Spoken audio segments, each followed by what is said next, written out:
100% de la recherche commence par l'ignorance. Ça paraît évident dit comme ça, mais parfois on l'oublie. Ce qui intéresse la plupart des gens en sciences, c'est la connaissance.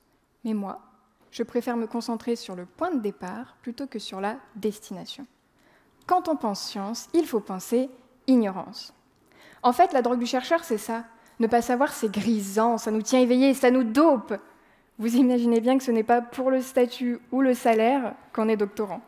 C'est pour l'excitation qu'on ressent quand on pense à nos travaux.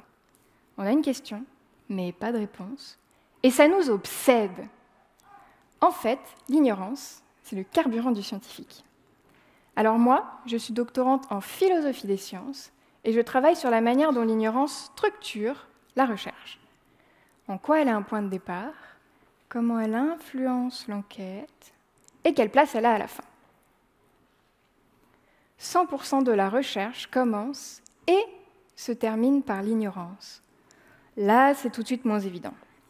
En pratique, faire de la recherche, c'est comme chercher un chat noir dans une pièce sombre. Première étape, on identifie notre ignorance. On entend un chat miauler, on se rend compte qu'on ne sait pas où il est. Deuxième étape, on formule une question. À quel endroit dans la pièce le chat se trouve-t-il ? Troisième étape, on détermine une méthode pour nous permettre de répondre à notre question. Est-ce qu'on prend la mesure de la pièce ? On prend sa température ?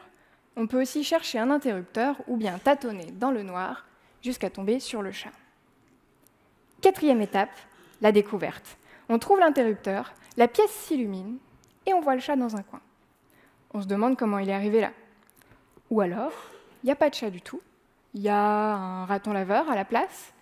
On se rend compte que notre question n'était pas la bonne et on se demande d'où vient le miaulement qui nous a poussé à chercher le chat. Cinquième étape, l'ouverture. Dans tous les cas, la recherche nous mène à d'autres questions, donc d'autres ignorances, qu'on poursuivra ensuite ou non. Je m'intéresse à la manière dont les chercheurs prennent en compte l'ignorance.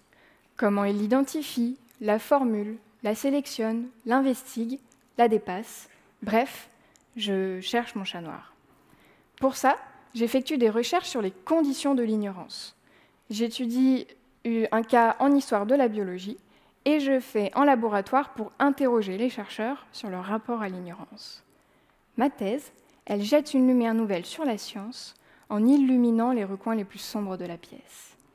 Parce qu'en connaissant l'ignorance, on peut mieux comprendre la science. Mais pour le moment, tout ce que je sais, c'est que je ne sais rien.